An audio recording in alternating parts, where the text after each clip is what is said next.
Healthy breakfast high protein source idli. దీనికోసం night soak చేసినటువంటి quinoa 1 cup, green gram night soak చేసినటువంటి green gram 2 కప్పులు తీసుకొని రెండింటిని మిక్సీ జార్లో యాడ్ చేసేసుకొని మెత్తగా రుబ్బుకోవాలి. ఈ బ్యాటర్ని పక్కన పెట్టేసుకొని పొయ్యి మీద కడాయి పెట్టేసుకొని కడాయిలో 2 స్పూన్స్ గీ యాడ్ చేసుకొని 1 స్పూన్ జీలకర్ర, 2 స్పూన్స్ గ్రీన్ చిల్లీ యాడ్ చేసుకొని ఫ్రై చేసి పక్కన పెట్టుకోవాలి. ముందుగా రెడీ చేసినటువంటి బ్యాటర్లోకి టేస్ట్కి తగినంత సాల్ట్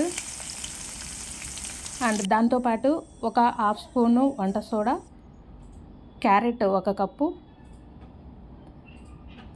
మనం నేతిలో వేయించినటువంటి గ్రీన్ చిల్లీస్ యాడ్ చేసేసుకొని బ్యాటర్ని బాగా కలుపుకోవాలి. కొత్తిమీర యాడ్ చేసేసుకొని ఈ బ్యాటర్ని మనం ఇడ్లీ ప్లేట్లలోకి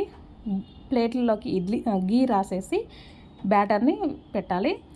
ఆ తర్వాత ఆవిరిలో ఈ ఇడ్లీని కుక్ చేయాలి. ఈ కుక్ చేసినటువంటి ఇడ్లీ రెడీ అయిపోయాయి.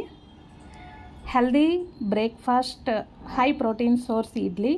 ప్రోటీనే కాదు, రిచ్ ఫైబర్ కూడా ఉంటుంది. ఇది వెయిట్ లాస్లో చాలా హెల్ప్ అవుతుంది. వేడివేడి ఇడ్లీని గీ యాడ్ చేసుకొని తీసుకున్నాము అంటే చాలా టేస్టీగా ఉంటాయి.